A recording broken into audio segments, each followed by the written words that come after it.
welcome to another edition of the Daily Bread. My name's Ollie, and here's your loaf. Today's offering comes to us from Aldous Huxley, and it goes like this. To know the ultimate not-self, which transcends the other not-selves and ego, but which is closer than breathing, nearer than hands and feet. That is the consummation of human life, the end and ultimate purpose of human existence. Hopefully this quote illustrates the difficulty we face when trying to discuss the nature of self.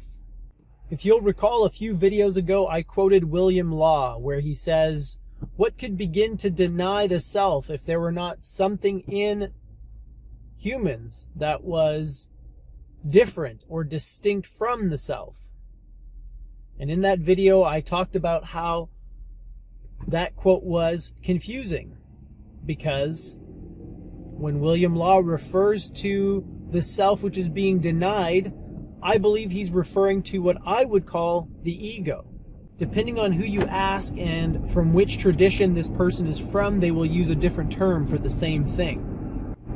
If you see self with a small s, chances are the person is referring to the ego, which is a construct of the mind, a layered bundle of false identities that the mind has attached itself to and which you believe are you somehow.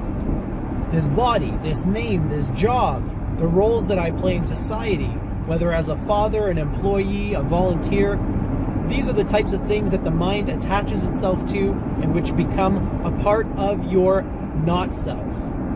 So he says in this quote that to know the ultimate not-self, the not-self that transcends all the other not-selves and the ego, but which is closer to us than our own breath, which is closer to us than our own hands and feet.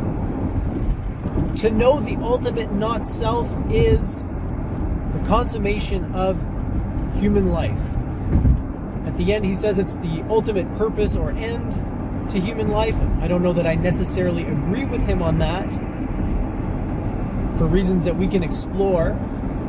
But I do think that the realization of this ultimate not-self, which I just call the self with a capital S, I think that knowing this and experiencing yourself as it, as your most fundamental and true self, I do think that is one of the most important experiences available to a human being. And in fact, I would say that until you come upon this realization in one form or another, you're not really living. Life is happening to you, and you are a more or less passive recipient. But as you begin to explore the nature of self and to question who you really are, you gain a measure of freedom. And the further you go in this endeavor, the more freedom you gain. Of course, I'm not referring to socioeconomic or political freedom. I am talking about inner freedom, which is the most important type of freedom any of us can ever obtain for ourselves. So to get to know yourself as the self, according to Aldous Huxley, is the consummation of human life. Now, when I disagree with him on the phrasing of that, it's because he says it's the purpose. And purpose implies design. And in my mind, and according to my own understanding, the purpose of all life, whether human, animal, vegetable, or microbial, is to keep on living. And anytime we try to ascribe other purposes or meanings to life, we are straying into dangerous territory. We are projecting our own psyches and our own wishes and our own designs onto the universe.